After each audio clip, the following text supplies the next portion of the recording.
En primer lugar, agradecer a Marilú, a Francisco, por la invitación, la oportunidad de estar presente en la inauguración de estas primeras jornadas culturales de la PUC, Patrimonio en Acción. Y sobre todo una cosa que me parece bien importante, porque está también el tema de patrimonio, es un tema que está vuelto central en la Comisión de Cultura que encabeza el rector, donde está también Marilú, Francisco y otros eh, decanos y representantes de la universidad, es que ya se esté discutiendo a este nivel el tema de cómo aprovechar mejor y cómo cuidar mejor el patrimonio, ay, perdón, de la universidad, ¿no?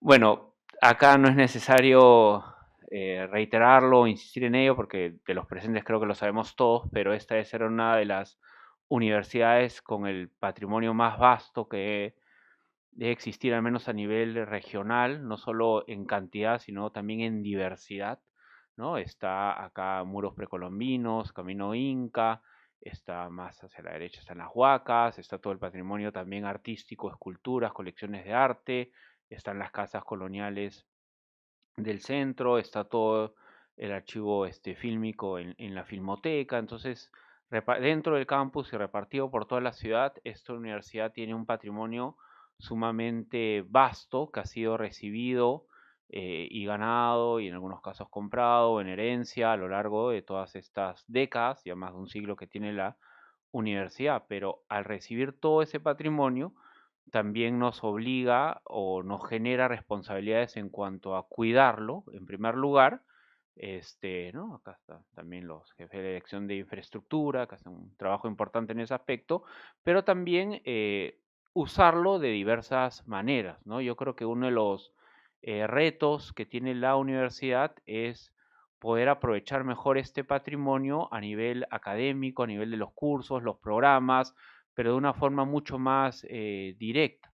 Estuvimos hace poco con Francisco en la Facultad de Educación por un proyecto que se está trabajando en educación con los alumnos de educación para que utilicen los museos de la universidad en sus cursos directamente, ¿no? No como actividades extraoficiales ni nada, sino como parte de sus cursos van a empezar a utilizar los museos que tiene la universidad. Entonces yo creo que ese es uno de los retos. También entendemos perfectamente con Marilú en la Comisión de Cultura que obviamente todo lo que implica patrimonio, cuidar el patrimonio, preservar el patrimonio, tiene unas implicancias económicas en el caso, algunos casos muy fuertes, como el proyecto ahora actual de restauración de la Casa Ribagüero, pero es un costo que yo creo que al final va a dar muchos réditos, ¿no? Y no solo, y además que el patrimonio se puede aprovechar y el mundo cultural puede generar de por sí también un impacto económico, se puede aprovechar de mejor manera para lo que es investigación, para lo que es la formación de los estudiantes y además es un diferencial importante, yo creo que puede tener esta universidad, o sea, que de hecho tiene, pero que tal vez lo pueda aprovechar mejor esta universidad frente a otras universidades del país y de la región, ¿no? Ahora que hay también tanta competencia a nivel de universidades, de captar alumnos, captar investigadores, visitantes, yo creo que todo este patrimonio histórico, cultural, arqueológico que tiene la universidad puede ser el diferencial para atraer investigadores o visitantes de otros países y estudiantes a nivel nacional e internacional, ¿no? Entonces, nada, solo algo esto corto para agradecer a Marilú, a Francisco, reconocer también, ¿no? A la universidad, a las autoridades por estar dándole este ímpetu y esta importancia a lo que es la cultura y lo que es el uso del patrimonio, ¿no? Y hacer, creo que estas reflexiones que se van a hacer hoy día van a ser valiosas para ver cómo podemos aprovechar de mejor manera toda esta riqueza cultural, histórica, arqueológica que tiene la universidad.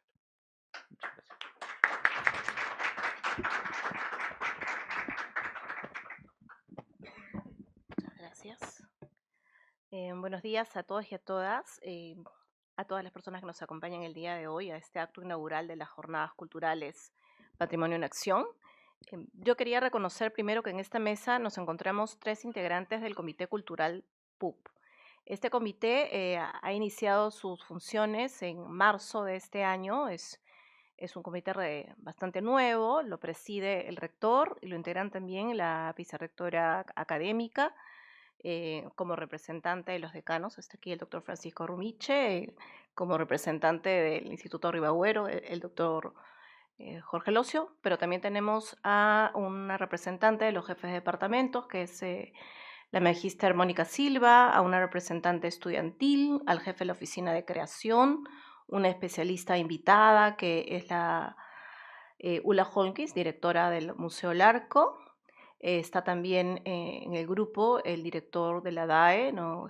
Pepe Gallardo, y yo acompaño también al comité como secretaria del mismo. Entonces, este comité nos está permitiendo a conocer mejor cuál es el estado en que se encuentran los avances, los procesos respecto al patrimonio y poder plantearles a ustedes, y esperemos que también que sea ese el resultado de las jornadas, algún tipo de propuesta que nos ayude a unificar criterios, a trabajar de manera más articulada, sistematizada, etcétera. También quiero hacer evidencia, como lo ha hecho Jorge, de este rasgo distintivo que tiene nuestra universidad al contener una diversidad de colecciones patrimoniales, ¿no? Que se acogen en museos, en galerías, en centros culturales, en salas de exposiciones, ¿no? Están siempre a nuestra disposición, nos acompañan de forma silente, a veces de manera tan natural que no nos damos cuenta del valor de lo que tenemos, de lo que nos rodea, ¿no? Hablo de los sitios arqueológicos, también de las colecciones artísticas, las esculturas del campus, ¿no? Em, en ese sentido, creo que somos los profesionales que nos dedicamos al patrimonio y a los museos los que somos más conscientes de su existencia, pero no así todavía con ese nivel de relevancia los estudiantes. De ahí la importancia de generar esta alianza con los docentes para que puedan incorporar dentro de sus planes de estudio este vínculo directo con el patrimonio, ¿no? Que tiene que ser todavía más fuerte de lo que ya es. Em, Nuestra universidad conserva, estudia y difunde colecciones de gran valor, ¿no? Para la comprensión de la diversidad. Y este es un compromiso que adquiere nuestra universidad y que además está formalizado en las políticas culturales, unas políticas culturales que todavía no están siendo conocidas del todo y que estas jornadas culturales buscan difundirlas para que todos podamos entender cuál es este compromiso que tiene la universidad y cuál sería su alcance, ¿no? Nuestra universidad tiene una gran responsabilidad con este patrimonio a través de estas políticas culturales y no solamente estamos hablando de patrimonio material, sino también patrimonio inmaterial, ¿no? Tenemos un instituto de etnomusicología que está estudiando, investigando, ¿no?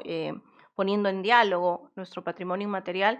Y en su práctica tenemos al CEMDUC, que pertenece a la DACU, el Centro de Música y Danzas, que nos da esta oportunidad de poder tener un patrimonio vivo, ¿no? Un patrimonio que está en acción, como dice nuestro lema de esta jornada, ¿no? Es un patrimonio que está en acción, no está dormido, está vivo y es nuestro trabajo continuar que sea así.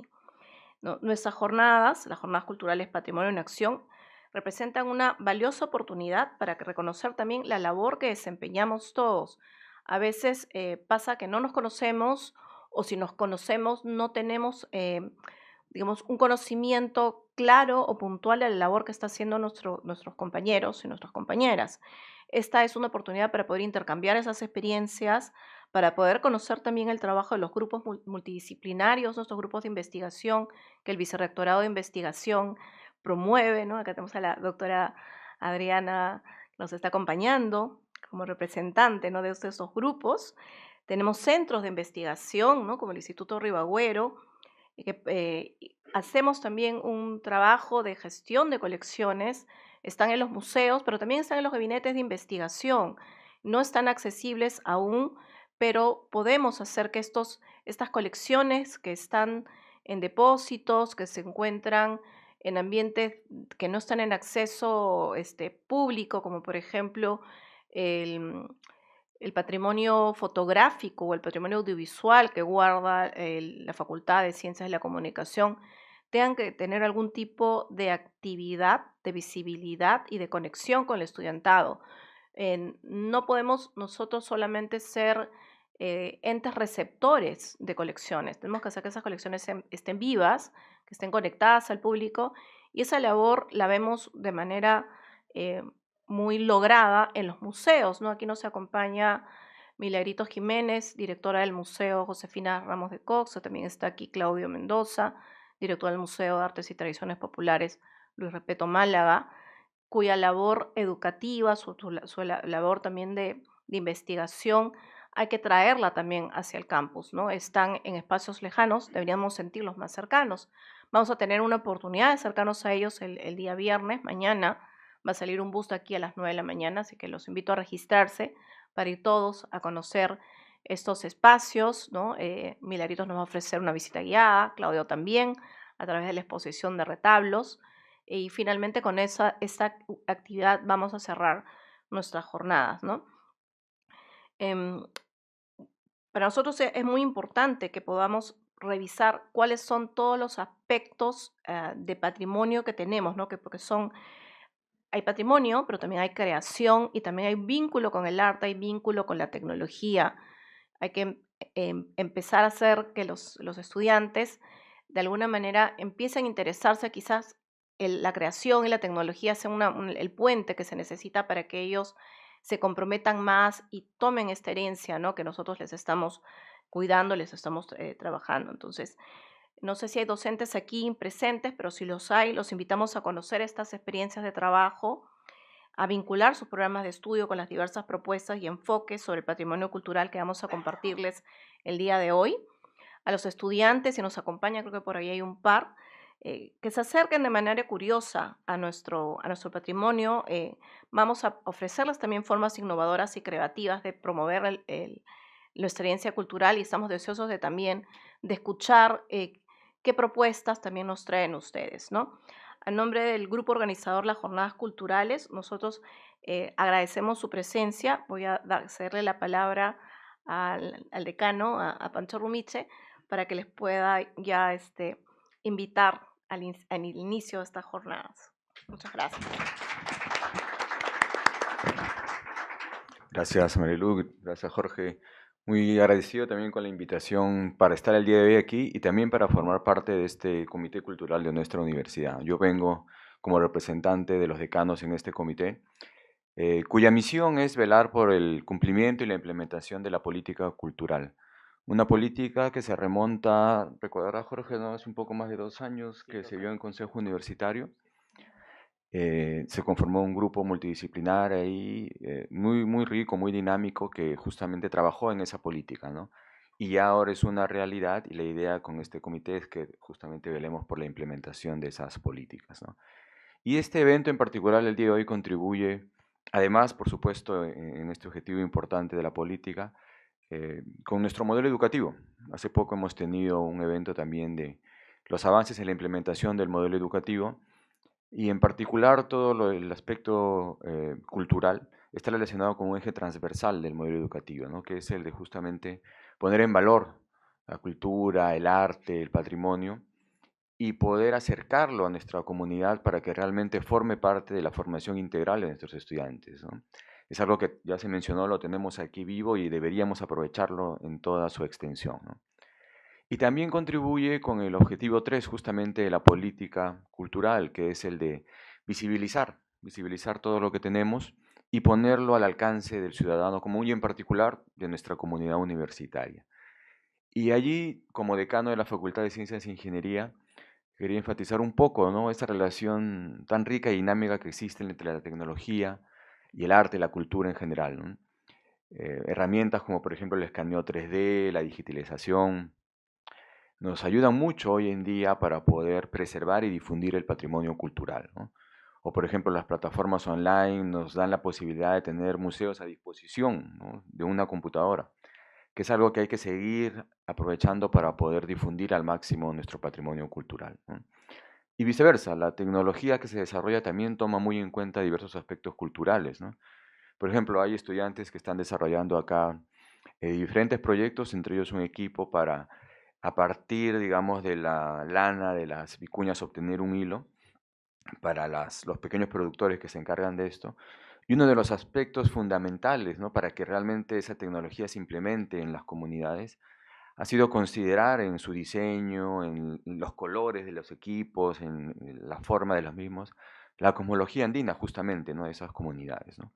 O hay otro grupo, por ejemplo, que está trabajando en aplicativos para poder conservar también lenguas de ciertas comunidades y que toman muy en consideración los aspectos propios, ¿no?, de esas localidades, incluido, por ejemplo, también la lengua propiamente, el aplicativo está en esa lengua, ¿no?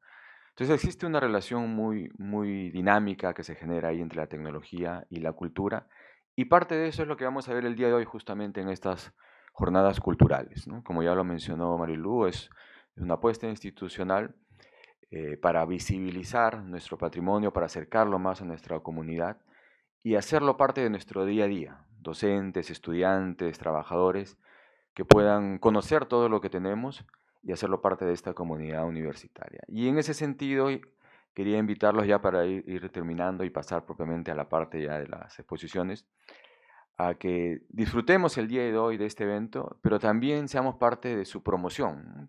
Saliendo de aquí lo comuniquemos y nos comprometamos también a estar en la siguiente. Esta es una primera jornada cultural, pero la idea es tener varias de estas para seguir construyendo eso que queremos con uno de los objetivos de la política cultural. Muchas gracias.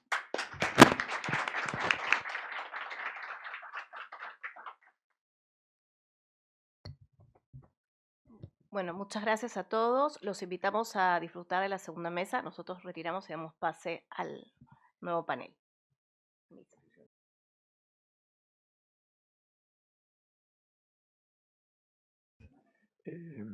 Tengo el honor y el encargo de moderar y comentar esta mesa que trata sobre experiencias de patrimonio arqueológico e histórico. Y vamos a tener las presentaciones de Julio Sánchez, experiencias y desafíos en la gestión del patrimonio arqueológico del campus, el paisaje cultural arqueológico, Camino Prehispánico PUC. Adriana Scaletti nos va a hablar sobre investigar, difundir, proteger el patrimonio construido desde la academia. Y finalmente Carlos Yaya nos comentará sobre patrimonio histórico, registro, conservación y diagnóstico desde la perspectiva de la ingeniería. Entonces vamos a dar pase a la presentación de Julio Sánchez, que es arqueólogo del campus en la Oficina de Obras y Proyectos de la Dirección de Infraestructura de la PUC. Lo recibimos con un aplauso, ¿no? Vamos para allá. Muy buenos días con todos.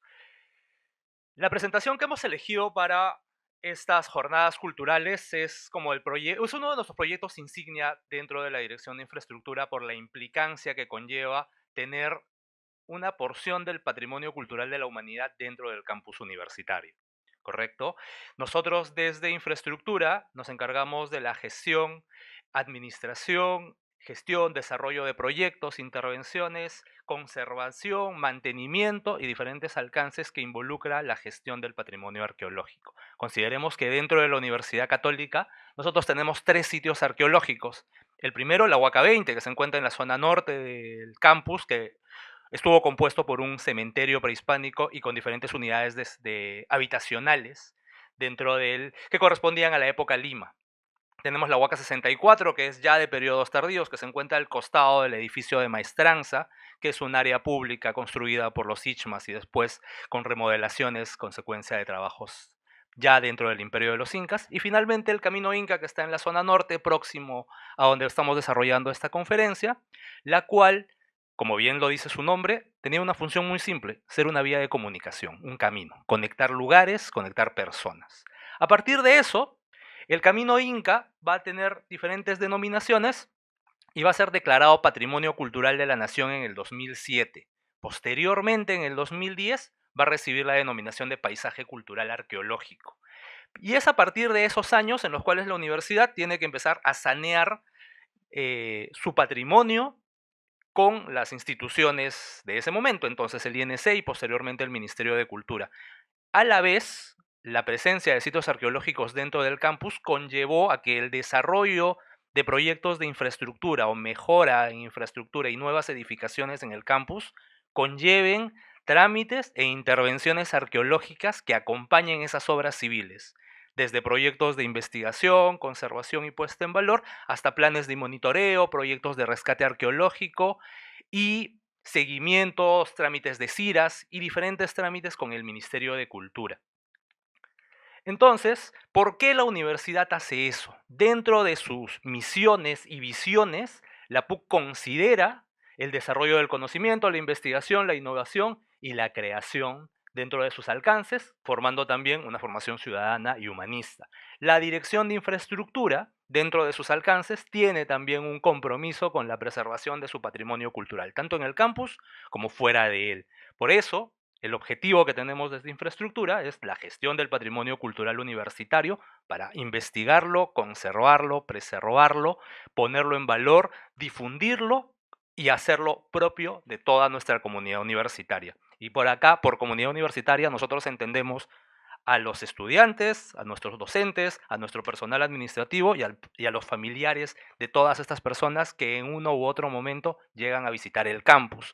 A partir de ello, nosotros tenemos una matriz metodológica que nos permite ir englobando nuestros trabajos dentro de un soporte que lleva desde la investigación a la difusión, sensibilización y entusiasmo, pasando por la protección, que es nuestra conservación, y el financiamiento. Esta última parte es importante porque, como bien todos sabemos, estamos entre amigos, mantener el patrimonio arqueológico o el patrimonio cultural es costoso.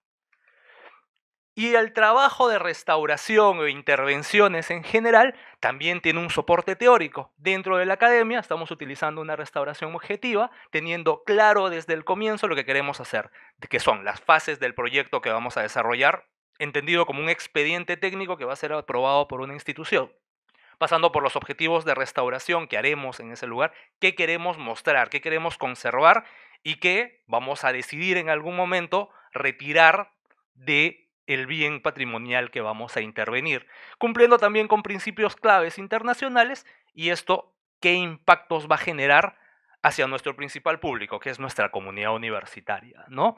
El Camino Inca es uno de nuestros principales ejemplos porque su ejecución como intervención arqueológica estuvo acompañado y dependió en buena parte de la construcción de un gran edificio que es donde nos encontramos ahora, el edificio Aularios, que fue el motivo por el cual la universidad realizó la inversión en el Camino Inca, por la cercanía de la construcción civil hacia el patrimonio arqueológico y por el impacto que esta obra iba a tener en la conservación del mismo.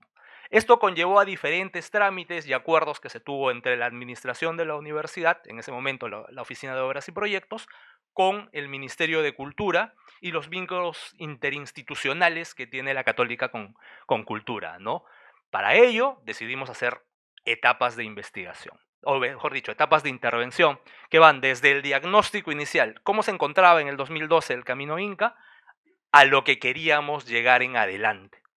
Entonces, parte de esa intervención nos llevó a buscar la historia del camino, cómo se estuvo tratando o conllevando el crecimiento del campus con el Camino Inca y con sus huacas y sitios arqueológicos. Entonces tenemos fotos de los 70s en los cuales se construían cosas dentro de los sitios arqueológicos. Por ejemplo, hay una foto muy significativa para nosotros que es la presencia de una antena al costado y dentro del Camino Inca. Eran los 70s, eran otros años en los cuales la legislación era diferente a la actual.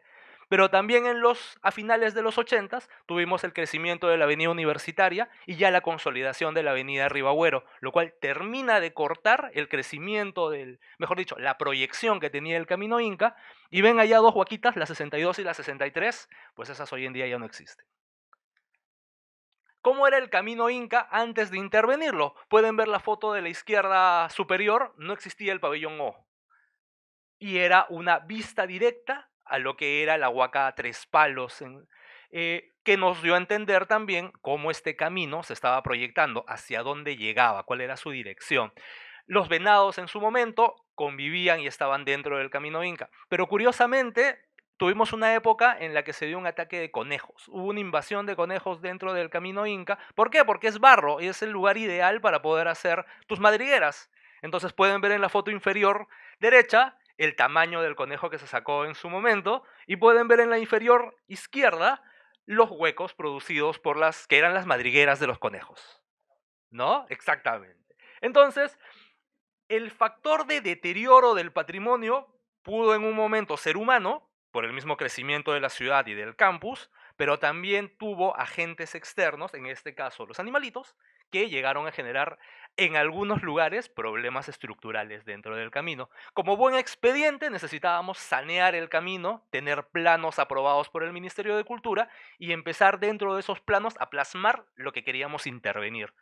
Entonces, entre el 2012 y el 2014 se desarrolló una serie de excavaciones arqueológicas en diferentes lugares a través de pozos de cateo y trincheras que nos permitían empezar a entender la profundidad del camino, es decir, cuáles fueron sus etapas constructivas, cómo se construyó y cómo está y qué tipo de materiales nos permitirían definir los momentos constructivos, ¿no? A partir de eso encontramos también diferentes tipos de ofrendas dentro de los muros. Todo este material fue recuperado como parte de las investigaciones y presentado en nuestros informes respectivos. Eh, ya teníamos definidos los alcances, las técnicas constructivas, los diferentes hallazgos. Algo interesante en el camino Inca es que en la superficie, a diferente de otros sitios arqueológicos, no tienes material cultural. O sea, no hay fragmentos de cerámica diseminados en estos espacios. ¿Qué significaba esto? Que este camino era limpiado constantemente. Entonces, todos los fragmentos o la basura no estaba presente. Lo que sí encontrábamos era mucha basura universitaria. Por ejemplo, exámenes de los 80s de ingeniería, ¿no? O basura, vidrios. Pero retirabas las capas y empezabas a encontrar ya entierros de este tipo. Nos encontramos 2 entierros en el desarrollo de las excavaciones. Teníamos investigado el sitio y ahora necesitábamos estabilizarlo. Entonces, parte de la restauración involucró estabilizar los muros. Acá se entró en toda una discusión teórica de cuál era la mejor técnica constructiva a aplicar en ese momento. Lo que mejor dicho, el proyecto dio lugar fue a aprovechar la misma tierra que estaba alrededor de los muros y hacer con el mismo material la reintegración a través de adobes que permitan estabilizar los muros, ¿no? Se hizo anastilosis también, que fue devolver restos o muros caídos al lugar donde inicialmente debieron estar. Además, el arquitecto que acompañó el proyecto, porque teníamos una obra civil al costado que estaba generando vibraciones, decidió colocar estas plaquitas de yeso en las diferentes rajaduras que tenían los muros para ir viendo cómo la vibración de la obra civil podía ir afectando la estabilidad estructural de los muros. Para buena suerte del proyecto, estas plaquitas no se llegaron a romper, lo cual permitía que dentro de la construcción de los muros había algún tipo de incidencia que estaba permitiendo la vibración del mismo, pero no su movimiento, ¿no? Algún tipo de técnica antisísmica acompañaba la construcción de estos muros. Se empezó a rellenar con el mismo material a través de adobes los espacios vacíos dentro de los muros y posteriormente se llega a basar un principio que era diferenciar lo nuevo de lo antiguo, ¿no? Que es lo nuevo que estábamos construyendo, que en este caso van a ser las zonas lisas, con el muro original prehispánico, que son las zonas rugosas, para hacer una distinción del tipo de intervención y después un baño de cal que permitía, de barro y cal que permitía estabilizar las estructuras. Como era antes, cómo llegó a ser los trabajos que realizamos, otra vista aérea de cómo era en el 2012 el camino Inca y cómo es hoy en día lo que tenemos dentro del campus, ¿no? Como resultado de las intervenciones, ¿qué supimos? Que el camino Inca fue hecho en 3 momentos. Inicialmente existía un camino no amurallado, es decir, una vía de comunicación que estaba conectando los sitios arqueológicos a través de esta ruta, que los muros se van a construir en época inca y que el camino va a seguir siendo utilizado en época colonial. ¿Qué más supimos? Que los muros inferiores eran los más resistentes y en la parte superior se hicieron unos muros solamente de barro mucho más ligeros que lo que permitían era ganar altura en las murallas que se colocaron al mismo. ¿Qué más se supo? Que en el interior de los muros, que fueron hechos con la técnica del tapial, se realizó una base de piedras sobre la cual se asentaba el muro y en el interior se tenía un conjunto de cantos rodados que reforzaban la estructura, ¿no? ¿Qué más supimos? Empezamos a encontrar agujeros en la parte superior y en los lados de los muros. Inicialmente se pensaba o se tenía la hipótesis de que el camino estaba techado. Posteriormente llegamos a la conclusión de que este tipo de agujeros servían para colocar andamios, lo cual permitía la construcción del muro superior que permitía a la estructura ganar altura. Y con todo esto empieza la puesta en valor, que es difundir y hacer llegar el patrimonio hacia nuestra comunidad universitaria, y para ello desarrollamos proyectos de iluminación, señalética, iluminación, mesas patrimoniales con información, tótems y un módulo expositivo que vamos a visitar ahora posterior al recorrido, ¿no? Esto ha llevado también que empecemos a desarrollar proyectos de visitas guiadas en el campus. Hoy en día la DACU continúa lo que en un momento iniciamos en infraestructura. Hemos desarrollado rutas y recorridos que conectan los sitios arqueológicos y que vinculan solo los sitios arqueológicos con otros puntos importantes, tanto patrimoniales como históricos dentro del campus, para hacer recorridos que han sido aceptados y ya continuados tanto por la OCAI como por la DACU. Fotos de cómo han sido las visitas. Hemos tenido visitas de colegios, de otras instituciones, de padres de familia, y ha permitido también que empecemos a desarrollar proyectos que han buscado financiamiento de otras unidades universitarias para desarrollar actividades en torno al Camino Inca y al resto de sitios arqueológicos, ¿no? Al punto que en 3 años hemos ganado premios y reconocimientos por el desarrollo de actividades que han vinculado, en este caso, que era el Huacafés, a la Facultad de Arquitectura, a la Dirección de Infraestructura, a la Dirección de Asuntos Culturales y a otras instituciones más a otras unidades que nos han apoyado en los alcances, ¿no? Más actividades culturales que ahora se vienen desarrollando en conjunto con la DACU. Y para ir cerrando, básicamente en una cuestión de reflexiones, algo que para nosotros es súper importante es que como universidad católica estamos cumpliendo con los compromisos institucionales asumidos en torno al patrimonio cultural, ¿no? En esa parte estamos bastante bien, conlleva a seguir avanzando y buscar nuevos proyectos y la implementación de prácticas que vayan mejorando la conservación y asegurando lo que queremos, el mantenimiento adecuado del patrimonio con el que contamos en el campus, ¿no? Fortalecer esa sensibilización patrimonial. Para nosotros es interesante, o fue interesante, que cuando llegó la pandemia, todo lo que se había avanzado antes del 2020, que era un crecimiento en la valoración de la comunidad universitaria, se cortó. Volvimos en el 2023 y ahora estamos nuevamente retomando ese interés por parte de la misma comunidad hacia su patrimonio. La colaboración efectiva entre diferentes actores, que es y da como consecuencia eventos como estos, y continuar con la divulgación científica a través no solo de eventos académicos, sino también de publicaciones y diferentes eventos, ¿no? ¿Cuáles son los nuevos desafíos? Justamente generar nuevas, primero para nosotros, y aquí entre amigos, el patrimonio cultural es costoso y para ello necesitamos fuentes de financiamiento para poder continuar con esos trabajos. Lo segundo, fortalecer ese proceso de integración hacia nuestra comunidad universitaria, porque como se ha dicho en muchas ocasiones, uno valora solo aquello que conoce. Continuar fortaleciendo esta participación activa de las unidades, continuar realizando intervenciones y acondicionamientos en nuestros monumentos arqueológicos y pues continuar generando nuevas investigaciones en torno no solo al Camino Inca, sino a todo el patrimonio cultural que tenemos en el campus. Muchísimas gracias. Bueno, eso soy yo.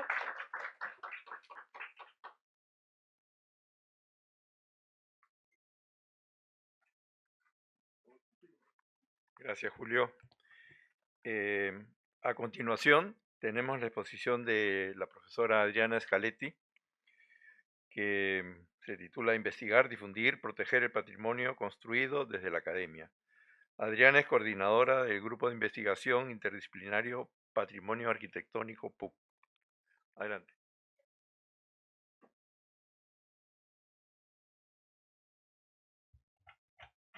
Uy, me falta el... Ajá.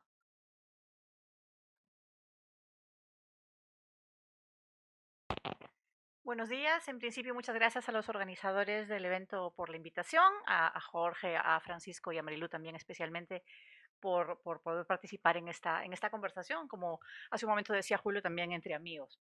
Entonces, lo que yo voy a presentar aquí es un ejercicio de lo que hacemos sobre todo con los estudiantes y con los colegas profesores a través del Grupo de Investigación Interdisciplinario Patrimonio Arquitectónico PUC. Algunas de las cosas que ya nos ha mostrado Julio también me ha divertido ver que también participan nuestros profesores, con Rosabela, por ejemplo, que está en el grupo de investigación, hacen estas de Wakafest, así que da gusto saber que estamos un poco por ahí repartidos. Entonces ahora van a ver un poco nuestros problemas. No, nuestro problema es que todo nos interesa.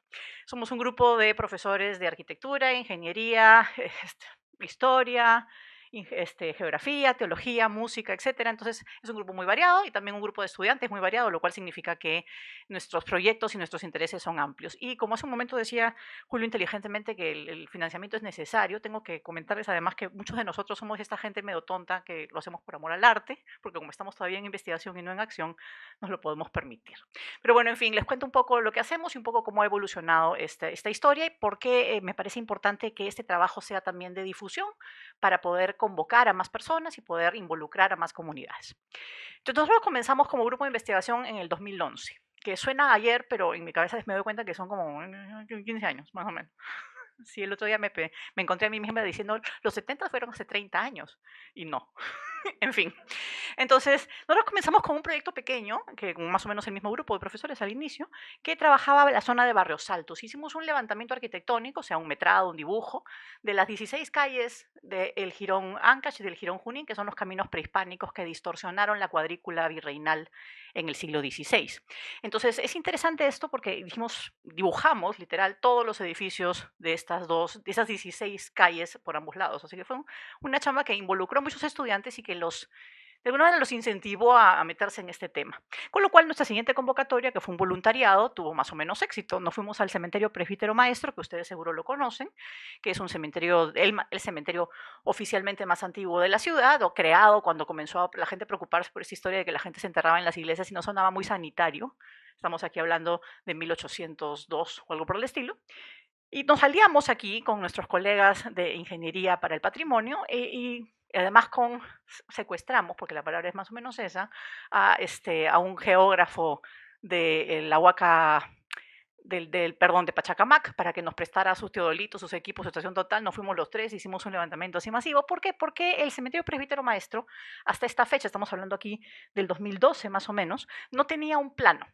O sea, no sabíamos cuántos metros cuadrados tenía, no podíamos planificar ni siquiera cuánta pintura comprar si queríamos intervenir sobre el contexto. Imagínense esto, en plena capital de Lima.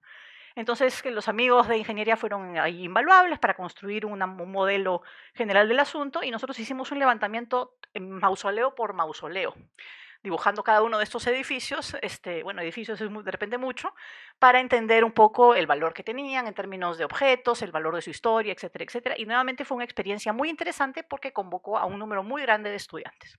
Y eso nos llevó después a participar en colaboración con nuestros colegas de arquitectura en el proyecto Transversal, que era un proyecto que justamente cortaba transversalmente la sección del Perú, si quieren ponerlo así, un poco poéticos eran nuestros colegas. El profesor Canciani estaba involucrado sin ir muy lejos, y allí estábamos trabajando con 4 localidades dentro del territorio, desde la costa hasta la selva. Y una de estos territorios era Lamas, que es esta ciudad que está en la ceja de selva junto a Tarapoto, a 20 minutos de Tarapoto, su sierra, ahí. Y entonces hicimos también ahí un trabajo para entender la materialidad. Aquí estamos hablando de un grupo nuevamente, sobre todo de estudiantes antes que de profesores. Y lo que hicimos fue tratar de estudiar por qué la arquitectura en Lamas es una arquitectura que tiene adobe, que tiene tapial, sobre todo tapial, perdón, y que es una arquitectura como de sierra en un contexto de selva. Entonces hay una situación compleja, diferente, ¿no? Y nos permitió entender también aspectos que tienen que ver con la psicología y con lo social y con lo económico, más allá de solamente del objeto material del patrimonio, con lo cual nos enriquecimos como docentes y como estudiantes. Como pueden ver, hicimos 40.000 millones de dibujos. Y eso nos gustó tanto que participamos todavía más en el proyecto Transversal y trabajamos además, eso es lo que mapeamos para Transversal, para que tengan una idea. Lamas es una ciudad de muchos pisos, si quieren, de alturas, entonces la parte de aquí es la zona que está, vamos a decir, más arriba, Y luego, ¿qué serán? Pues 700 metros, José, corrígeme, está la zona más indígena, que es esta Huayco. Entonces, esta es la zona mestiza y esta es la zona indígena, y todo esto es parte del trabajo que realizamos. Pero decía, nos gustó tanto trabajar con transversal y con esto de andar entendiendo las cosas a través de un mapeo sistemático, metódico, que luego hicimos lo mismo, hicimos como 964 fichas para Lamas. No, espérense, nos gustó mucho, entonces lo volvimos a hacer. Entonces, lo hicimos también en 2 localidades más de transversal, en Huamachuco y en San Pedro de Yoc, donde ya nos dimos al abandono, hicimos 4.500 fichas. Entonces, sí, no, nos gustó harto. Nuevamente, eso nos sirvió para entendernos como un grupo de investigación que trabaja las cosas en términos justamente de levantamiento metódico. Entonces, no solamente es una cuestión de "ay, qué lindo, cómo me gusta", y es la fotito, ¿no? Sino también entender la lógica del conjunto urbano entero. Nos fuimos luego a Puno, donde trabajamos este conjunto de iglesias en el área alrededor de Juli, sobre todo, que era nuestro centro de operaciones. Ahí también nos apoyó el grupo de nuestros amigos de Ingeniería para el Patrimonio y trabajamos varias de estas iglesias. Una de ellas, orgullosamente, podemos decir, Santa Cruz de Juli, que está siendo intervenida ahora gracias a nuestros dibujos y a nuestro trabajo de investigación para su recuperación. Y seguimos con así, nos siguió gustando. Ese es un problema, cuando comienzan a gustarte las cosas, porque hasta ahorita no les he dicho nada de esto que nos habían pagado, no, mentira, en transversal sí nos pagaron. Pero bueno, entonces lo siguiente que hicimos fue una expedición de rescate. En los años 70, justamente por eso tenía en la cabeza esto de que eso fue ahorita, en los años 70, no sé si alguno de ustedes sabe quién es Víctor Pimentel, de repente sí. Víctor Pimentel es un arquitecto de esta generación que primero comienzan a apreciar el patrimonio, es uno de los firmantes de la Carta de Venecia, que es un documento emblemático sobre cómo debemos trabajar el patrimonio, y es el único latinoamericano vivo que ha firmado este documento. Pero la cuestión es que el señor en su chiquititud hizo los primeros trabajos de patrimonio, de recuperación de patrimonio en términos científicos aquí en el Perú. Y uno de los primeros fue en el Cusco, por eso pongo esta imagen. Pero él no era su propio dibujante, no sé cómo decir esto. Los arquitectos típicamente tenemos el arquitecto y tenemos nuestros dibujantes que trabajan para nosotros, un poco así funciona. Y entonces este señor tenía un dibujante y este señor se llamaba Carlos Villalobos. Carlos Villalobos algún día se murió, o sea, cometió ese error, y al morirse dejó una serie de documentación en planos y en apuntes, que eran la mayor parte del trabajo de Pimentel, que se guardaba en sus propios archivos. Y entonces Ramón Gutiérrez, que es un investigador del patrimonio construido que vive en Argentina, nos dijo, mira muchachos, tengo acá estos planotes, no quiero donarlos a la Universidad Católica, pero sería bueno que me dejaran una copia digital. Entonces nos fuimos hasta Buenos Aires, fotografiamos los 5.500 o algo así planos que tenía, los catalogamos y los trajimos para participar del Archivo Histórico de Arquitectura aquí en la PUC, donde están ahorita. Luego seguimos investigando gratis. Nos metimos a trabajar en temas como el de la Catedral de Lima. Hemos publicado hace poco un artículo en colaboración justamente con los ingenieros nuevamente, que son nuestros aliados estratégicos en estas cosas, nuestros amigos, nunca enemigos. Y era trabajar sobre el tema de la catedral y todo lo que eso significa en términos estructurales, pero también históricos y como un laboratorio de ensayos de tecnología muy interesante. Todo esto son trabajos previos, por ejemplo, el ingeniero Proaño, que esto es conocido, sobre cómo vibra y por qué es la catedral, es una catedral hipócrita, decimos, que parece ser una estructura así abovedada, maravillosa, y es una estructura en madera, caña y barro, con la idea de que efectivamente resista mejor a los movimientos sísmicos. Y justamente sobre los movimientos sísmicos seguimos trabajando hasta el presente. Cuando ven este puntito azul, significa que es un proyecto en curso. Hemos trabajado hasta los últimos 3 años, 3, 4, Dios mío, antes de la pandemia, 5, en este trabajo de ciudad y desastre, que estamos trabajando con 18 investigadores entre Chile y Perú, para trabajar 18 ciudades desastradas, desde inundaciones, incendio, maremoto, terremoto, volcán. Estamos por publicar el libro, primero en versión digital y luego en versión impresa, este agosto, en el Instituto Ribagüero. Realmente en la casa O'Higgins, pero ustedes todavía no sabían, ese es el anuncio. A partir de eso se hicieron, por supuesto, muchas investigaciones, hemos publicado en congresos y qué sé yo, sobre el Cusco, sobre Lima, en diferentes, como digo, congresos internacionales. El último de ellos ha sido, esa es la versión digital de la carátula, y todo lo que tenga que ver con investigaciones al respecto de la materialidad del asunto también nos ha servido a partir de eso. Y justamente hablando de la materialidad, después también, hace poco, hemos entrado en un ámbito que tiene que ver con el patrimonio, que tiene que ver con la historia, que tiene que ver con la materialidad y que tiene que ver con el confort. Entonces hemos trabajado en colaboración con un profesor nuestro que es experto en todo lo que tenga que ver con confort térmico, Martín Visser, de repente algunos de ustedes lo conocen, para ver de mezclar el concepto de patrimonio con el del concepto del confort térmico y entender si realmente se construía de una manera más humana, más inteligente en términos de eso en otras épocas y ver qué podemos aprender del patrimonio para aplicarlo al diseño del presente y del futuro, que es uno de los objetivos también para nuestros estudiantes de cómo pensarlo, ¿no? Entonces, este es un ejercicio que hicimos en la Casa Ribagüero, que utilizamos para nuestro primer piloto en esta colaboración, en que veíamos un poco cómo discurría el aire en el interior de esos espacios y esta leyenda urbana de que las casas antiguas son más frescas en verano y más calientes en invierno. La prueba científica, señores, ante ustedes.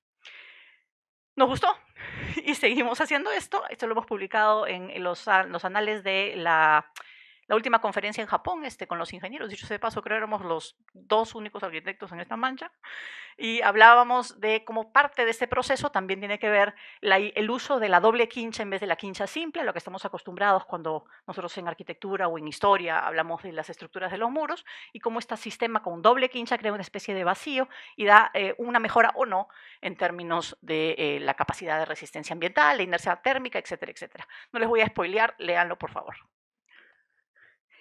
Estamos ahora participando en varios otros proyectos. Uno de ellos es estudiar las casas o'higginianas. Ustedes saben quién era Bernardo O'Higgins, ¿no es cierto? La casa O'Higgins en el centro de Lima, que también es propiedad de la Pontificia Universidad Católica del Perú, tiene un componente, digamos, de alianza estratégico con la historia de Chile, a través de este personaje que fue el primer presidente chileno, pero además un gran apoyo para la independencia del Perú, aunque poca gente lo conozca.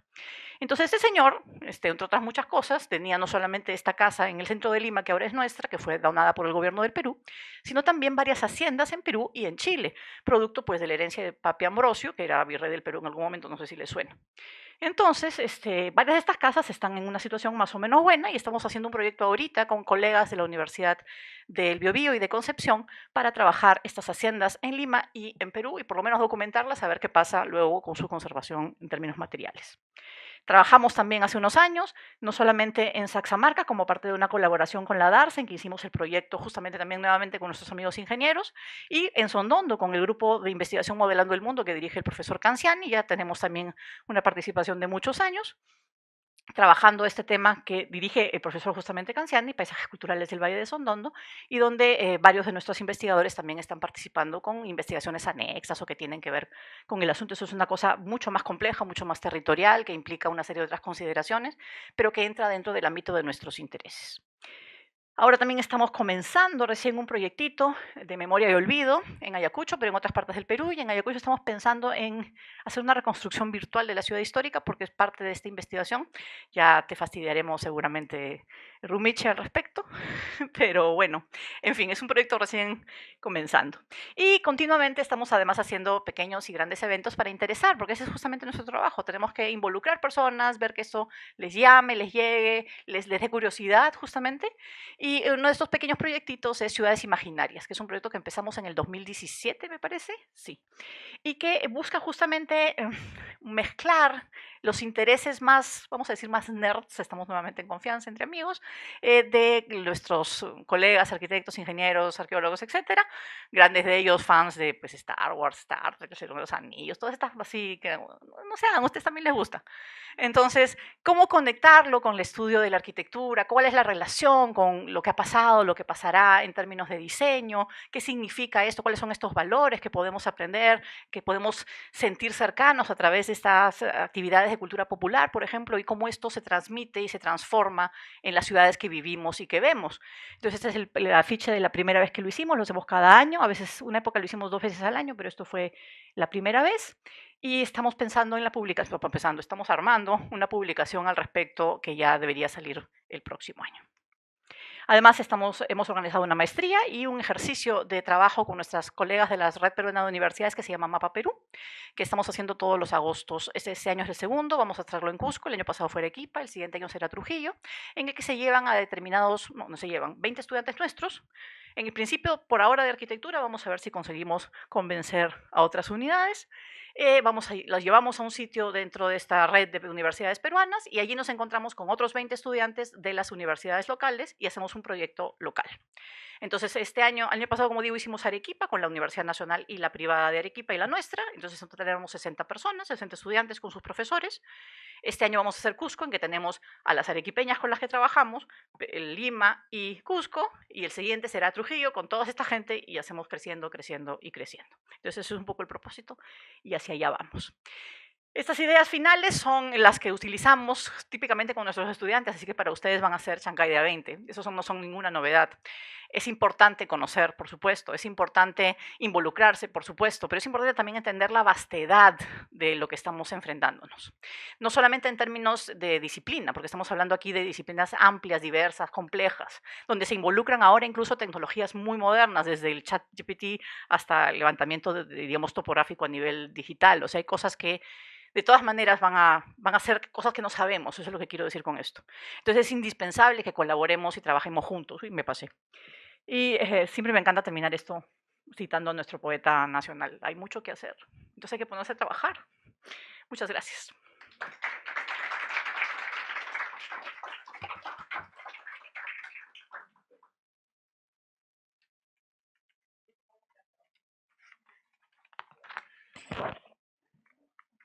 Gracias, Adriana.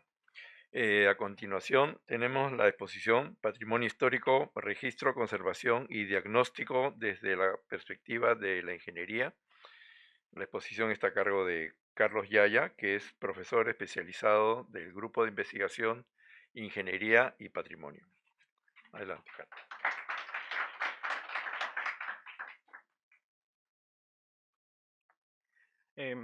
Buenos días con todos. Muchas gracias por la presentación.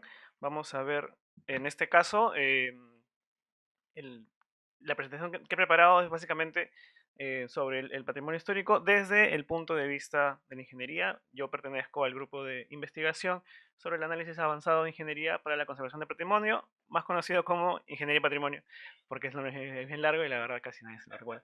Entonces, sí. Yo en particular, este grupo pertenece a la Facultad de Ingeniería Civil, pero yo soy ingeniero electrónico, por ejemplo, y a lo que voy es que estos tipos de grupos y sobre todo el campo en el que se especializan demandan lo que es la interdisciplinaridad, ¿no? Siempre yo he trabajado con mucha gente aquí presente en diferentes puntos en diferentes campos de estudio, ¿no? Como son el tema de museos, el tema de patrimonio. Entonces, es por eso la importancia de la aplicación de la ingeniería también en los temas patrimoniales. En este caso vamos a hablar sobre un caso en particular, que es la iglesia San Pedro Apóstol de Andahuaylillas, vista como, haciendo una breve analogía, como si fuera un paciente que va al doctor, ¿no? Entonces, primero cuando uno se siente mal, siente una necesidad de ver qué tiene, ¿no? Se siente una necesidad de ver, digamos, me duele el pecho, me duele el estómago, entonces quiero ver qué tengo. Entonces acudo al doctor, en este caso sería el tema, digamos, el ingeniero que va a ver la estructura y se hace una evaluación preliminar. Todo eso vamos a verlo a más detalle más adelante, solamente es para ver esa secuencia, ¿no? Entonces, si con la evaluación preliminar ya puedo ver qué tengo, ya se va directamente a un diagnóstico, aunque por ejemplo usted se resuelve una gripe, gracias, vaya a su casa, un par de pastillas, listo. Pero si, digamos, la evaluación preliminar no es suficiente para dictaminar un diagnóstico, se tiene que hacer una evaluación detallada que es en base a exámenes, en el caso de las estructuras patrimoniales, son diferentes tipos de ensayos que se hacen, ¿no? En el cual el laboratorio, que ya este año tiene 10 años de fundado, hemos ido tratando de abarcar cada vez más en este tipo de exámenes y estar también al día, ¿no? con el avance también de este tipo de ensayos. Entonces, una vez ya obtenido el diagnóstico, se propone una propuesta, se genera una propuesta de intervención, que en este caso en el caso de una persona, suele ser una terapia, un tratamiento, y luego se manda a un control, ¿no? Que en el caso de las estructuras es un sistema de monitoreo. Estamos hablando de estructuras muy antiguas, y es por eso que se propone este tema de monitoreo estructural. El caso de la iglesia San Pedro Apóstol de Andahuaylillas es un caso emblemático para nuestro grupo, porque venimos trabajando con ellos desde desde la fundación del grupo, y si vamos viendo el tema de la necesidad de evaluación, comenzamos primero por donde se encuentra. La iglesia de Andahuaylilla se encuentra en la provincia de Quispicanchi, en el Cusco, que está en una zona altamente sísmica. Como, bueno, todo el país está en una zona sísmica. Y en el caso de la iglesia de Andahuaylillas, se encuentra muy cerca a una falla, ¿no? Entonces, como dice aquí, debido a su localización, la respuesta ante, o sea, cómo responde ante un sismo es de sumo interés, ¿no? Y también la iglesia, si es que no la han visitado antes, se le conoce como la Sixtina de América. Fue fundada en el siglo XVI y es de muy alta importancia en lo que es la ruta del barroco andino en Cusco. Entonces, lo que nosotros quisiéramos es que la respuesta ante un sismo ocasional fuera de un daño leve. Entonces, ¿cómo sabemos, cómo llegamos a vernos si es que este fuera el caso?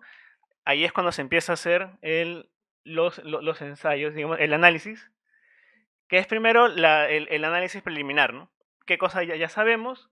Que es la recolección de la información de la iglesia, información histórica, información arquitectónica, y también el proceso de reconstrucción digital, ¿no? Como ya se ha mencionado previamente, también se busca obtener un modelo del estado actual de cómo se encuentra la iglesia en ese momento, ¿no? Esta iglesia ha sido reconstruida digitalmente, o sea, capturada digitalmente en el año 2015.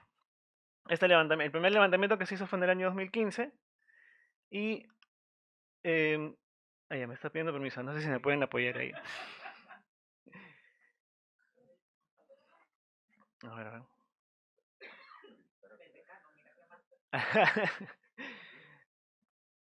A ver, me va a llegar un correo. A ver. Estamos aquí todos conectados.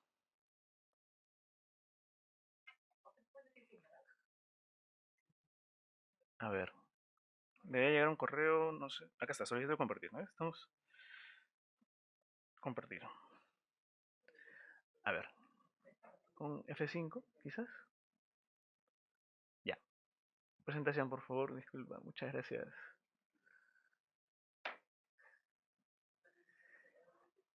El proceso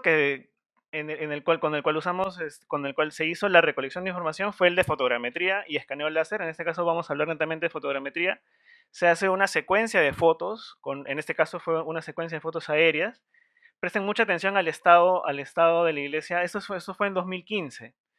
Se hizo una secuencia de imágenes. Y evidentemente, bueno, fueron más imágenes de hecho que soportan. Y se hace esta secuencia para obtener una nube de puntos con la cual se puede ya generar un modelo tridimensional. Esta nube de puntos es un punto inicial para generar una nube densa. Como pueden ver, estos siguen siendo puntos. Ya parece que fuera, digamos, un modelo tridimensional plano, pero es una secuencia, es un conjunto de puntos con color, ¿no?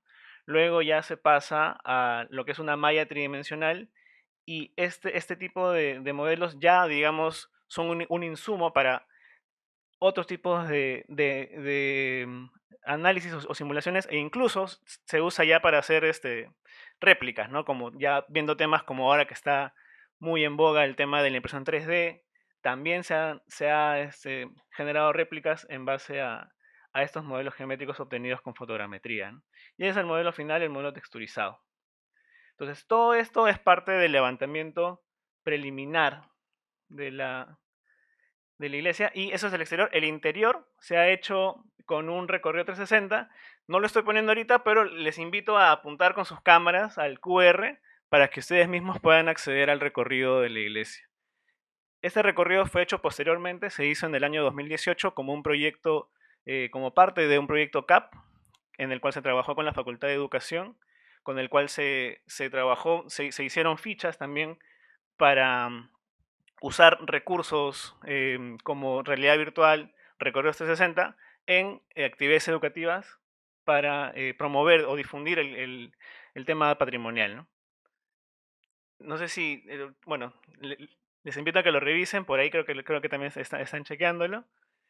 Este registro permite, digamos, acceder a la iglesia sin que tengas que viajar. Hay mucha gente que ya por temas digamos, que se les complica la altura o por temas de tiempo no pueden viajar. Con esta tecnología te permite acceder de manera prácticamente instantánea a estos sitios, ¿no? Como parte, siguiendo el proceso de inspección preliminar, se hizo inspecciones de daños. Como ven aquí hay un pandeo en el coro, en el balcón. Hay fisuras presentes en los muros. Y también hay daño, digamos, hay elementos visibles, como también hay elementos no visibles por temas ya de rezanes y por temas ya de ornato, ¿no? Entonces, acá se procede a hacer otro método de ensayo no destructivo, el cual es la termografía. La iglesia está hecha de adobe y elementos de madera, entonces estos elementos se pueden ver, digamos, que responden diferente en su variación de temperatura respecto al yeso, por ejemplo, con el que se cubren, ¿no? Entonces, aquí se pueden ver que, por ejemplo, acá se ha hecho un recubrimiento del adobe, acá se ven las vigas de madera. Si hubiera, digamos, un problema con la madera, de repente no seguiría una línea recta, ¿no? Y aquí, por ejemplo, en el campanario se ve que está en perfecto estado, pero también se ven algunas pequeñas fisuras del adobe, ¿no? Esto puede ser también por pequeños movimientos sísmicos que pueden haber pasado después de que se haya hecho el resane, ¿no? Una vez que ya se ha hecho, digamos, este levantamiento, este diagnóstico, se hace una evaluación rápida de la vulnerabilidad de la estructura. Se ven diferentes factores, como por ejemplo, de qué está hecha la estructura, el estado actual, digamos, si es que hay daños preliminares o si es que se han ido acumulando daños, también la zona en la que está. Entonces, todo esto da un coeficiente en el cual nosotros vemos que ante un sismo ocasional, en cierta escala, se tiene ya un daño alto, ¿no? Entonces el daño esperado sería fuerte ante un sismo ocasional. ¿Por qué? Porque por todos los motivos ya mencionados, ¿no? Entonces, una vez que ya se tiene toda esta información preliminar, se hacen ya ensayos más, por así decirlo, más sofisticados con herramientas ya más precisas, ¿no? Se hace, por ejemplo, ensayos de identificación modal para determinar las propiedades dinámicas. ¿Qué significa esto? Se hacen ensayos con sensores de vibración muy sensibles, en el cual es netamente se colocan los sensores en diferentes puntos de la estructura y se hace un análisis de vibración ambiental. Se recopila cierta información por cierto tiempo y luego se hacen los ensayos con los modos de vibración para ver cómo respondería la estructura, o sea, en qué sentido se movería ante diferentes tipos de vibración. Una vez que ya, luego, con el modelo tridimensional que ya les comenté cómo se obtuvo, se genera un modelo computacional un poco más ideal. Se usa como base, por así decirlo, el modelo 3D y luego se simplifica y este modelo simplificado se emplea para el modelo computacional que se va a trabajar ya por software para hacer análisis numérico, por ejemplo, o análisis de elementos finitos, con el cual nuevamente me pide permiso para ver este video.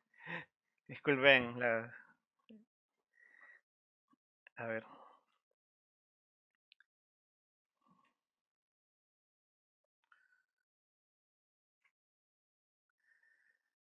Vamos por ahí, un segundito. Listo. Compartir. Entonces, una vez que ya se tiene la información de los parámetros modales de la estructura, se tiene la información de la geometría de la estructura y también sobre los materiales con los que está hecho, se pueden hacer este tipo de ensayos para ver cómo respondería la iglesia y qué mecanismos de falla tendría, ¿no? Un mecanismo de falla es, en términos simples, por dónde colapsaría. No sé si lo podemos ver una vez más. Esto hace clic. A ver, ¿puedes hacer clic una vez más? Esto es ante un movimiento sísmico. Bueno, es un grado de movimiento que se va incrementando. Al comienzo se puede ver que la estructura no, no, sí, claro, parecía que estuviera quieta, pero eventualmente, conforme va subiendo el movimiento, ahí se van viendo los daños que tendría, ¿no? Esto permite, digamos, tener una visión futura de qué ocurriría ante un movimiento, ¿no? Y la última etapa, como les comentaba, es el proceso de monitoreo estructural. En este caso, se hizo como parte de un proyecto, el cual ha sido instrumentar la iglesia. Instrumentar significa colocar, digamos, diferentes tipos de sensores. En este caso han sido sensores de vibración de muy bajo ruido, con digamos, que básicamente van a estar conectados 24/7 al muro de la, bueno, claro, en dos muros de la iglesia, y van a enviar información a un adquisidor de datos, el cual está conectado a un sistema a un módem, el cual envía la información aquí a la universidad y aquí es que se procesa. Asimismo, también se tiene un sistema de monitoreo ambiental para también ver la influencia, digamos, de los parámetros ambientales en el comportamiento natural de la estructura. Porque va a depender, digamos, en temas en un año, cambia mucho el tema de la temperatura externa e interna y también los parámetros como humedad relativa dentro de la iglesia. Entonces, por ejemplo, estos son los puntos en los cuales se colocaron los sensores y luego se estableció la conexión por internet con el campanario, y luego ya la data se procesa aquí en un servidor de la universidad y se tiene, digamos, que ir recopilando información, porque esta información tiene que ser a largo plazo, por así decirlo. Se debe tener información de varios meses para poder determinar más o menos las frecuencias naturales con las que vibra, por así decirlo, la estructura. Y poder, digamos, determinar exactamente, ya hacer un levantamiento integral de todo el recinto, ¿no? Porque ya sabemos de dónde está, de qué materia está hecho, la geometría y ahora incluso su comportamiento natural. Entonces, aquí lo que pasó fue que este año, no sé si todos sabemos que la iglesia en estos momentos se encuentra cerrada porque ocurrió un sismo el día 30 de abril. Un sismo que, digamos, aquí en Lima vemos 4.4, no pasa nada. 4.4 ni lo siento.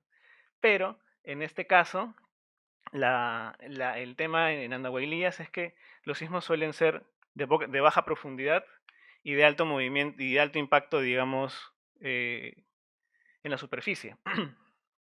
Entonces, ¿qué ocurrió? Estas son las lecturas que se tienen por ejemplo, una data regular bota. Estas son las lecturas de los muros de la iglesia. Se tienen, por ejemplo, sin ir a mucho detalle, aceleraciones de 0.1 milig, ¿no? Y la data del sismo del 30 de abril se tiene de 0.5 Gs, ¿no? O sea, quiere decir que es cientos de veces mayor el movimiento. O sea, la respuesta de la estructura ante el sismo, ¿no? E incluso hubo una réplica, ¿no? Porque aquí hay 10 minutos de data. Y aquí se puede ver que la diferencia, digamos, previa al movimiento es ínfima, ¿no? El movimiento de digamos, las aceleraciones captadas en diferencia con el sismo. Y bueno, aquí hay un pico de movimiento y luego va bajando y luego hay otro pico, lo cual implica que es una réplica, ¿no? Y de hecho, ante esto, nosotros fuimos a Andahuaylillas 4 días después, nomás en el fin de semana. De hecho, incluso un día antes de llegar hubo otro sismo fuerte. Entonces fuimos un poco ya cautelosos en. Sí, ya la iglesia estaba cerrada. Hicimos una inspección visual, lo que se podía hacer, ¿no? Netamente, por mantener también la integridad del equipo, y se hizo un levantamiento con dron. Esta foto, si se acuerdan, es del modelo que les mostré en 2015. y este es el estado de, de los techos. Aquí no se distingue mucho, pero lo que logramos ver fue que hubo una caída de tejas, una pérdida de tejas bastante grande. Si bien aquí no se ven los huecos, es porque hay dos capas, ¿no? O incluso 3 capas de tejas, lo cual todavía permite que no haya filtraciones en caso de lluvias. Pero sí se veía, digamos, el impacto con la imagen. Posteriormente, esta información va a servir también para cuantificar el daño real que ha tenido la iglesia. Esta foto también, si se acuerdan, esto es cómo estaba en 2015 y esto es también, evidentemente con el tiempo ha habido algunas caídas también de resane, pero estas fisuras sí parecieran que responden al sismo, estas pequeñas fisuras de aquí. También el levantamiento que se ha hecho, estamos todavía procesando la información, pero tenemos que ver si es que ha habido algún tipo de cambio en la inclinación de los muros, para ver exactamente cuán dañada ha sido la estructura en verdad. Este es el campanario. Si se acuerdan, en la animación también se veía que los mecanismos de falla se iban a tener en los campanarios. Y efectivamente, no son estructuras de adobe, sí o sí van a responder. Y bueno, ya a estas alturas el campanario ya ha sido totalmente intervenido. Se han hecho reforzamientos con madera.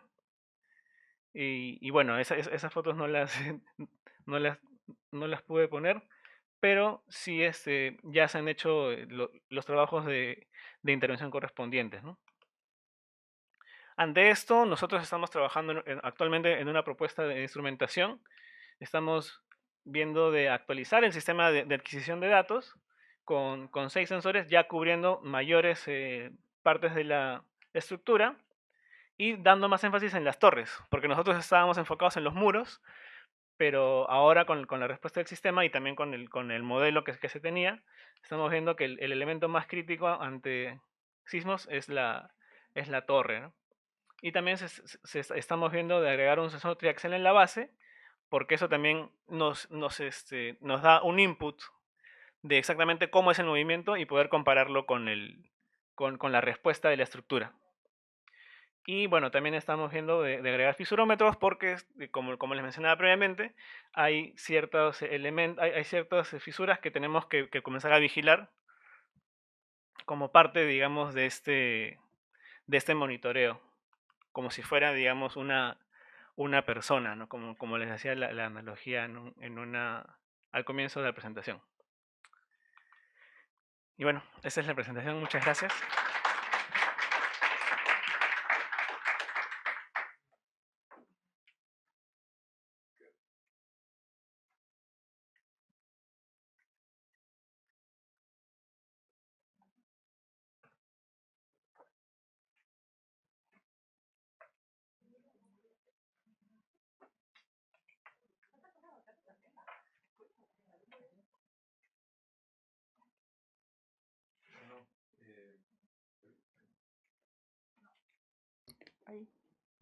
Hola, sí.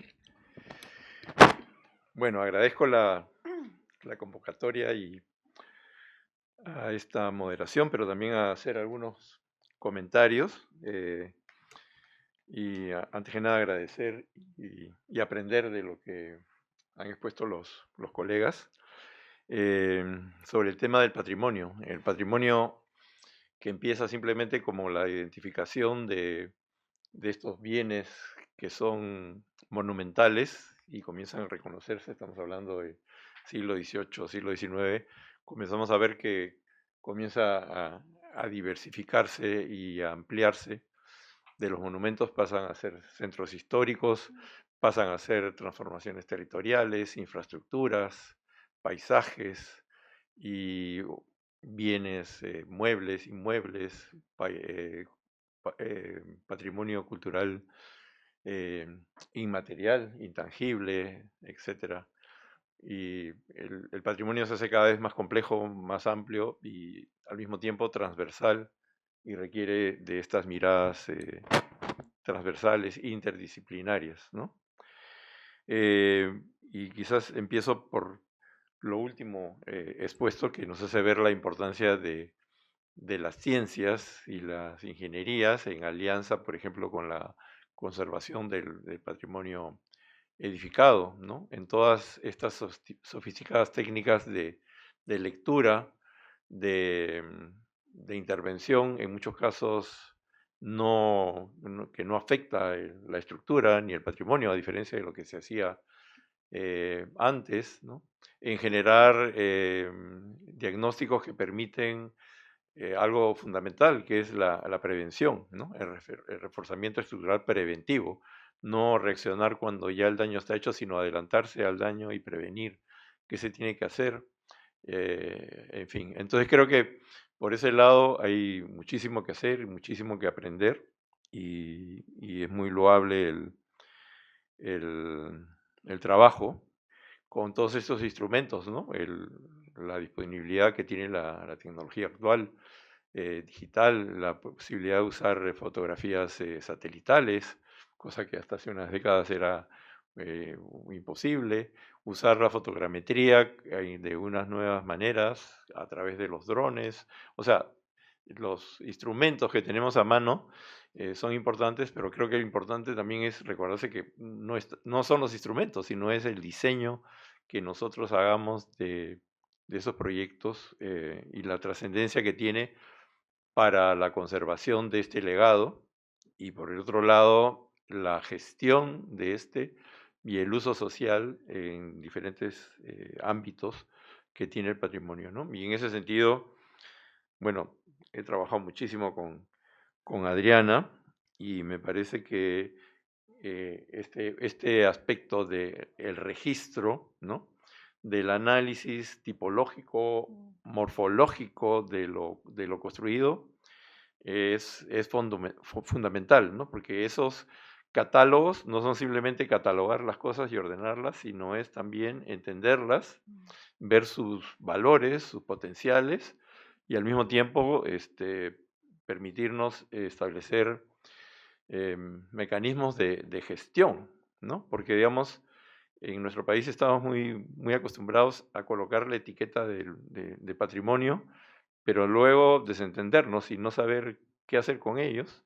Y eso es crítico, porque el patrimonio tiene un concepto de tiempo largo, ¿no? Es decir, algo que nos ha venido de un tiempo largo atrás, que en el presente estamos viendo, pero que al mismo tiempo tenemos que asegurar que tenga un tiempo largo para que las siguientes generaciones lo disfruten, lo conserven. Entonces, en esa lógica, creo que es importante establecer no solamente la categoría de definir qué es un patrimonio, sino los instrumentos de gestión y cómo eso contribuye al desarrollo del mismo patrimonio, pero cómo se inserta y se transmite ese valor como herramienta de desarrollo de las comunidades que lo han mantenido y que lo han heredado, ¿no? Creo que ese es un aspecto fundamental que a veces está descuidado. Y me parece que en esto, desde la universidad, también tenemos un rol académico. Nos enfrentamos a una normativa que no es suficiente, que cataloga, como decía, un patrimonio, pero a veces utiliza las categorías más impensadas y a veces contradictorias entre sí, ¿no? Y ahí entro un poco al caso concreto del camino, ¿no? Camino inca, pero que al mismo tiempo se dice tiene antecedentes, entonces es un camino inca, sí, pero también es un camino prehispánico, precolombino, o sea, seguramente con mucho más aliento histórico que el breve periodo de aproximadamente 100 años que tiene el periodo inca entre el siglo XV y XVI, ¿no? Porque es un camino que hace parte de una integridad mayor, es un camino que hace parte de una ciudad prehispánica, Maranga, que a veces nos olvidamos, es la principal ciudad prehispánica en el Valle del Rímac, lamentablemente desarticulada, desagregada, muy afectada, porque como si fuera una suerte de cajón desastre, aquí se hizo de todo, ¿no? Un estadio, un hospital naval, varias universidades, un zoológico, aunque parezca impensado, ¿no? En un sitio arqueológico de primera importancia.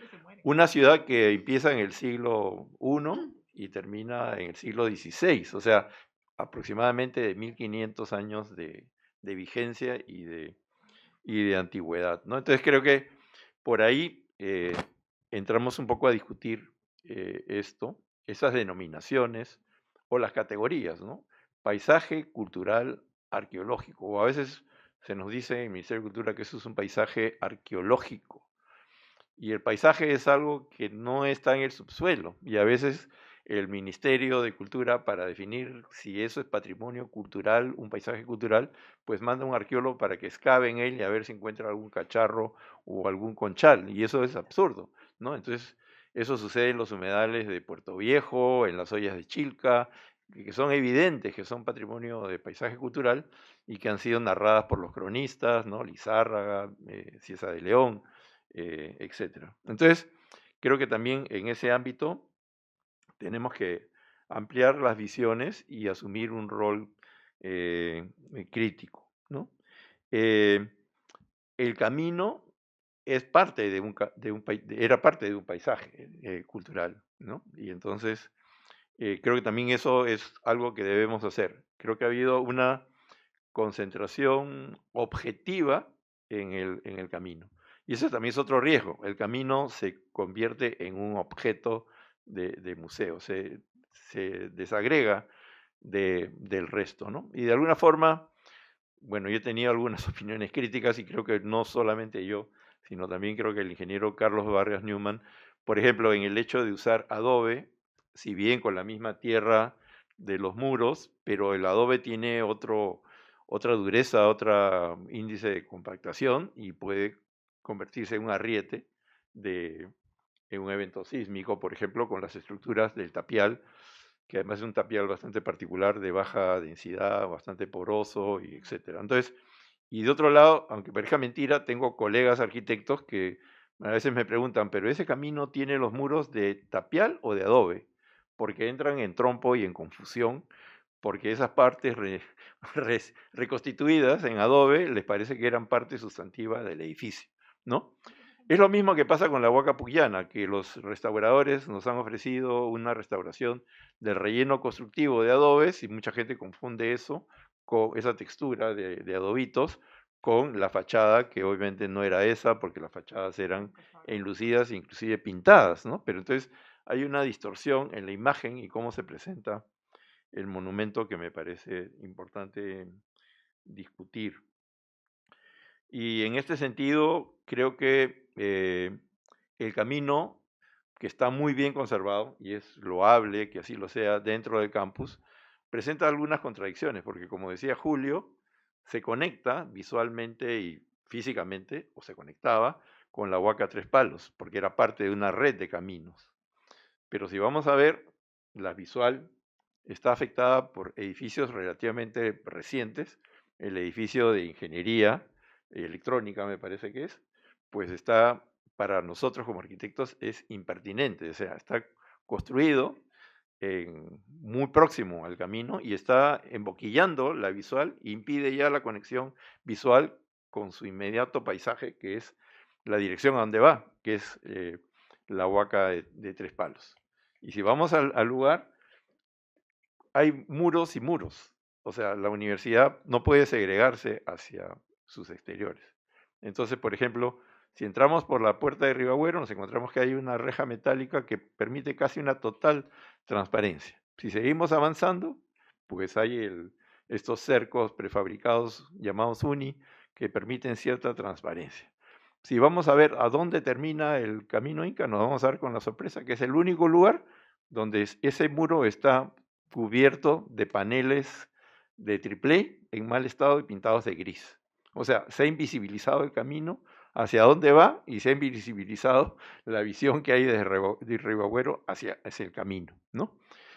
Y para colmo de males, pues ahí también hay una puerta metálica que parece que va a ir a un depósito y no sé qué, o sea, no es digno de la universidad que haya una presentación de la relación del monumento con su conexión visual con el paisaje de la Huaca, ¿no?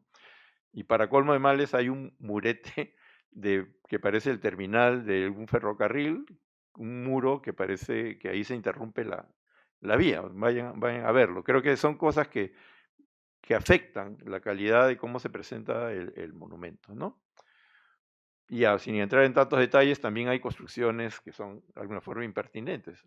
Para mí es patrimonio los hangares de los laboratorios de hidráulica y de suelos, y donde también está el Centro de Investigación de Arquitectura de la ciudad. ¿Por qué? Porque es un edificio de los primeros que se hacen y en la universidad. Lo considero patrimonio porque creo que es parte del acervo de la universidad, y hay agregados en la parte posterior que están, digamos, a metros, a 1,5 metros del camino. Entonces hay un obstáculo visual que creo que también eso se podría pensar en cómo remediar. Cómo remediar también las visuales de la otra muralla que tenemos hacia la avenida universitaria, ¿no? Donde hay este colmenar de un edificio que tiene, no sé, cientos de metros y unos 20 pisos de altura. O sea, es una visual impertinente, y también uno puede remediar paisajísticamente haciendo una arborización que sirva para mitigar esto, etc. Entonces, creo que todo esto nos mete también en un tema que es la discusión, el intercambio, las relaciones interdisciplinares, y creo que bienvenido este tipo de eventos porque nos conectan, nos ponen en articulación. Tenemos grupos interdisciplinares, pero creo que además de eso, estos vínculos son importantes. Acabo de estar hace unas semanas en Santiago de Chile, en la Universidad Católica, y ellos tienen un centro de patrimonio, y son, aunque es un centro relativamente pequeño, es un dinamizador. O sea, tienen una suerte no de acelerador de neutrones, sino acelerador de neuronas, que están conectando todas sus capacidades, conocimientos, habilidades, puestas juntas, desde la escala transversal. Tenemos geógrafos, arquitectos que nos ocupamos de estudios territoriales, de paisajes culturales, pero también tenemos ingenieros que están entrando al detalle del edificio, a las simulaciones, etcétera. Tenemos químicos, físicos, etcétera, que también intervienen en temas de patrimonio. Tenemos historiadores del arte, etcétera, comunicadores. Entonces creo que todos esos vínculos en el tejido común del patrimonio es fundamental. Bueno, muchísimas gracias. Algo que